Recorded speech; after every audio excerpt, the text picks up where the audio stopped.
give this a go. See how this goes. I've never done this on the old YouTube before.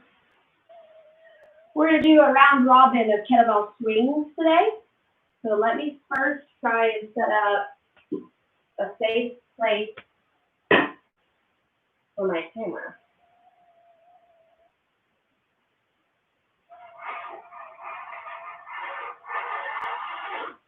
Okay.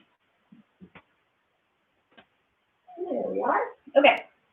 So we're going to do a round robin effect of kettlebell swings. So I'm going to have 3 sizes of kettlebells set out. We're going to do a 12 kilo, a 16 kilo, and a 20 kilo. So that represents 25 pounds, 35 pounds, and 45 pounds, roughly. Okay? So let's start. I have hard style bells, and I also have kettlebell sport bells. And I think for visual, let's go with sport bells today. And not knock over everything in my garage. Okay, so this is the 12, the 25 pounder. This is the 16, which is the 35 pounder. And then the purple is the 20 kilo, which is the 45 pounder, okay?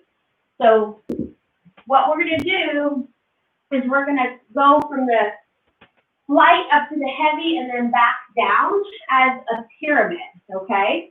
Now, one thing you wanna remember when you're doing kettlebell swings is your body ready for it? Now, I kind of diddle-daddled a little bit. I literally spent about 30 minutes playing. And what I mean by playing, crawling around on the ground, getting on my balance mat to just turn some things on. I opened up my hip flexors, I played with the battle rope a little bit. I carried heavy kettlebells. I did some kneeling halos, some kneeling around the world. So I'm ready. My body feels really good, okay? Now, one other way that you can manipulate simple kettlebells, you can use your heart rate. So if you guys have any type of heart rate device, you can get a polar beat band or I think there's heart zones to go around your abdomen. That's great for kettlebell training, especially when you get into things that utilize placement of the bell on the back of your hand, then your wristwatch won't get in the way. But since I'm just doing kettlebell swings, it's no big deal. It's not going to hit my wrist. So what I can do is I can base when I go to my next set off my heart rate. So let's try that for the first pyramid, and then we can talk about different variations after that. So what we're going to do is we're going to get the kettlebell out in front of me, and I really hope you guys can see. Chime in if you can't, or if you need me to move a little bit, okay? Just let me know. Okay, so from here, I'm going to get my hips back, make sure that my core is nice and stable. I'm going to get 2 hands on the kettlebell. I'm going to get all the way into my heels, and then I'm going to launch. I'm going to pull the bell underneath me, use my hips to push forward. It's not an arm exercise. My arms are definitely involved because I'm holding the bell, and I'm stabilizing, kind of squeezing through those lats a little bit, and I'm keeping that head of my humerus in that glenoid pocket there, so when the weight tries to go forward, it's not being stolen out of this space, okay? So I'm creating strength using kind of some stability there. Obviously, the momentum of the bell is going to want to go that way, and I'm bringing it back. So it's going to look like this. I'm going to do 10 of them.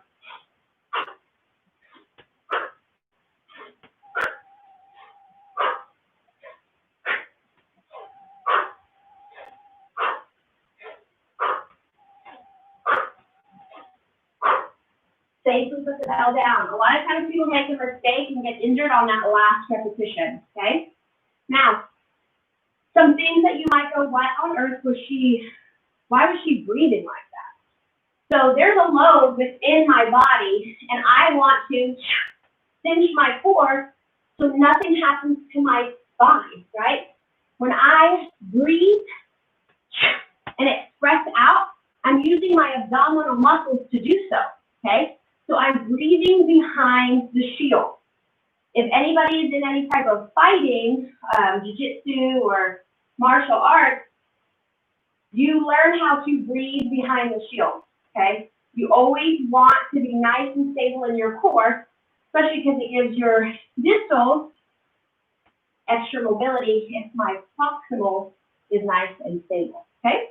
So right now my heart rate's at 128. This was only a 25-pound kettlebell. So I like to run off of the 125 when I'm working on cardiovascular. So I can wait till it hits 125. It just dropped down to 118. So now I'm going to slide my blue away and come into my yellow, which is my 16. I'm going to do another 10. Proper setup, very important. Weight into my heels, and I'm going to launch.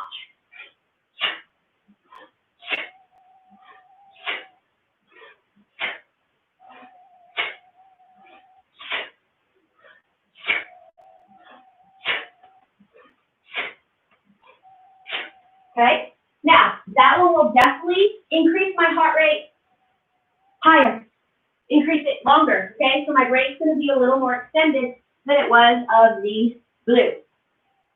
Right now it's at 142.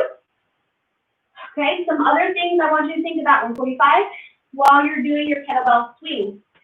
The effort comes from the hips. It's almost as if we're going to jump without leaving the ground. My feet are within my shoulder base, not going too wide. When I'm going too wide, I'm going to be using the outside of that hip capsule and put it through a hell of inflammation and pain for no reason, okay? Stay within your base of support for these power moves. This is a ballistic activity, okay? So it looks like a deadlift on steroids. Heart rate is at 129. Now we're going to move up to the purple, which is the 20 kilo, also roughly about 45 pounds. Okay?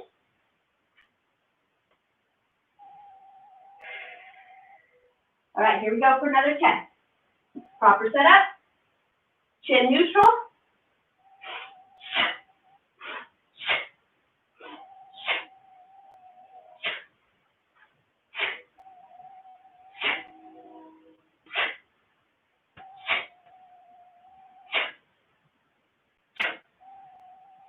There we go. Okay.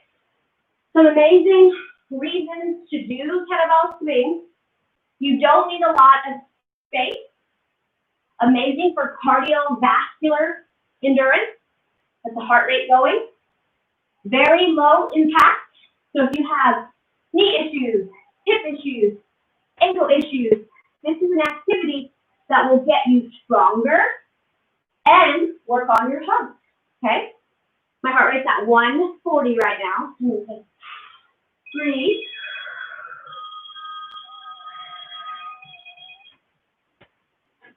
We're just going to breathe through it and get our heart rate down. Now with these ladders, you can go blue, yellow, purple, purple, yellow, blue, okay? So I'm not moving my purple bell, I'm just waiting until my heart rate comes down a little bit.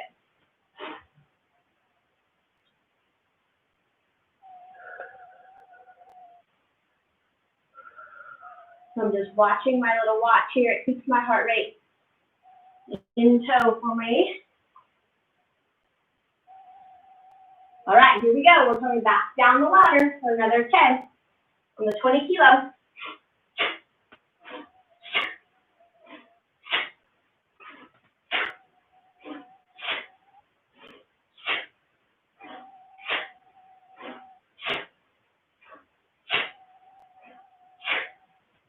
Now I'm sticking to 10 reps. So they're crisp sets, right? So each repetition I want to be like the last one. So if I was going to go for more reps, I would gauge on when I stop based off the quality of that rep, okay?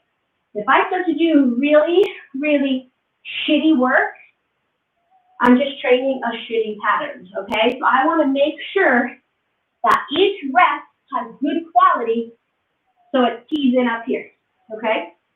So that was the top of the pyramid. I'm still watching that heart rate. It's at 144. I'm going to shift it back down to my yellow, which is the 35-pounder. We're just going to breathe. Obviously, it's not going to come down smooth because I'm talking. But if I was working with a client and they didn't have a heart rate monitor, I would chat with them a little bit in between. And once they're not having to take that big, deep breath just to speak to me, they could probably go back into their set again. So I use that and call it the talk test. I owned a gym for 10 years and I worked with dozens and dozens of people every single week, and I kind of just learned how that works. It wasn't until I really took a more detailed course to really understand the physiology behind it. Okay, I'm at 123. So we're going for yellow. Remember, my chin is tucked. And as I'm swinging, I am trying to keep that neck neutral. I don't want to be robotic with it, but I don't want to be at the bottom of my hinge and my neck up like this.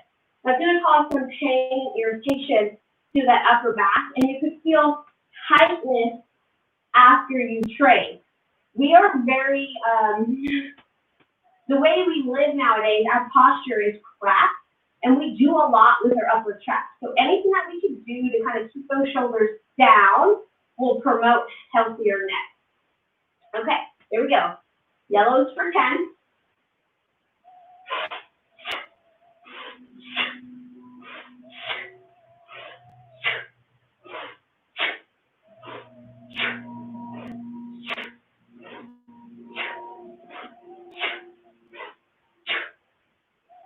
Some little cool things that happen coming off of that heavier bell is that yellow bell wants to float a little higher, right? Because my RPM was turned up to get that purple to about nipple armpit height, okay?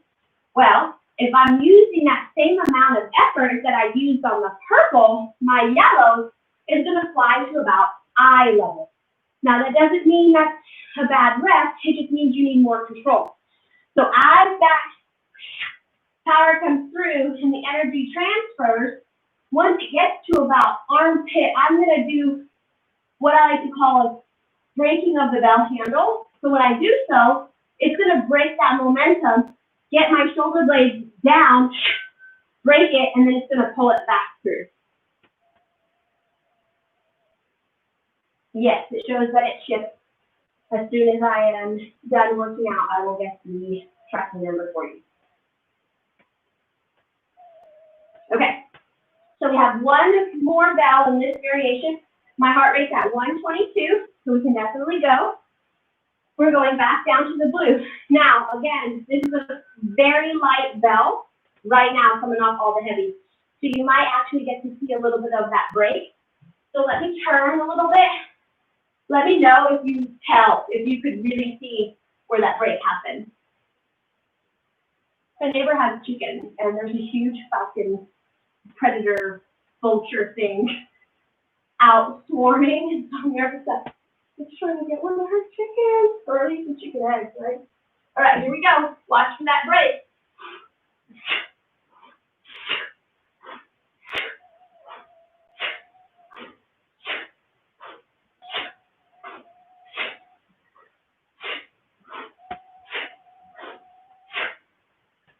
So when it gets really light, it's easy to kind of break form a little bit. But I like to make sure that all of my bell sizes look the same. Does the volume have to be turned up out of my hips a little bit more for that to happen on the heavier? Yes. Does the volume have to be turned down to make it not look like a fish out of water with the lighter bells? Yes. Okay. This all comes from practice. Okay. So the more I do this and I do good quality reps, the better I'm going to do. Now, if I'm just going to come in here for calorie burn and high volume, I could use the 12, but I better quit when it starts to look really crappy. Again, you don't want that program in your head, okay? So the main things that you're focusing on with the kettlebell swing is that tail tuck and those ribs coming to meet the pelvis, okay? I don't know if this background is ideal for what I'm trying to show you, but if you were to take your belt line, okay, And at the top of that swing, tuck it. My glutes are firing, so going into that where I'm extending. But what happens with people with weak core is when they go into that hip extension, they'll typically open up their core, and then they're somewhere like this, okay? You'll probably see it in larger gyms, or even, no offense to CrossFitters, God bless you guys, but I see it a lot when I'm watching things. They kind of look like this, or they'll squat down and come all the way up, and it's just there's other ways to do that and get something from it, but not this. Okay, hard style kettlebell swings. Like I said earlier, it's a very ballistic thing. It does build that posterior chain. I love it when I go to kettlebell workshops with other strong first coaches, because I feel like everybody is so tall and very proper. I mean, we all walk around very tall, like I said, proud. We have good back, good muscle tone.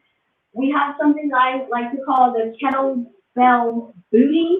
There's just something about somebody who works with kettlebells and what it does to their derriere, okay? So if you're looking for something to really build this section of your body, kettlebells are it. I suggest finding a certified kettlebell coach in your area. You can go to the Strong First website, strongfirst.com, put in your area under instructors, and find a certified coach. I've been doing this for 10 years, 10 very long years. I would consider myself an expert kettlebell user and an expert kettlebell coach. I try to stay as humble. We do that as quiet professionals of kettlebelling. But if you have some questions or concerns, just holler at me, or I can also reference you to somebody in your area. So that was one variation of kettlebell swings. The other is just hitting it down the line and then resting at the end. So I can line up my blue, my yellow, and my purple, run down it, right, 10, 10, and 10, shake it out, fast and loose, and then run back down it again, okay? So I like to call that the round robin. So you go through 12, 25, 35, and 45, shake it out, and then come all the way back to the beginning and do it again. Those are what I call round robin. You can set a timer and do it for 15 minutes, or when form starts to look terrible and feel terrible, cut it off, okay? If you're working alone and this is something new, videotape yourself, do a set, watch it. If you see something wrong, try to fix it, right? Try to find a way to make that better. I would say if you don't have a solid form of deadlifting, which is that basic hip hinge, I would stay as far away from kettlebells swinging as possible until that grind looks good. And you have that weight into your heels, you get that connection through your core and keeping your shoulders down, okay? You do not want to there's a plane going overhead, dysfunction on top of it, all right? So make sure you're moving well before you move often, okay? I'll let you go from there. It's already been almost 20 minutes. If you have any questions or you're interested in getting programs for kettlebells, I'm offering online coaching right now. We can do it virtually. You just let me know. Even if you don't have kettlebells, we can start the basics while you're waiting for your kettlebells to come in. We can get all your movement issues out of the way. We can start with your Turkish get-ups, your hinging, your kneeling drills. Again, we want to move well before we move often. Check out my Strength Foundation page on, what's it called? Facebook, Strength Foundation. I also have a new page called Country Lake Movement Coach for my locals. That's going to allow them to contact me for them to come to them for a movement screen, and then on top of getting them prepared for kettlebell coaching. All right, so I hope you guys have a wonderful Friday, and talk to y'all soon.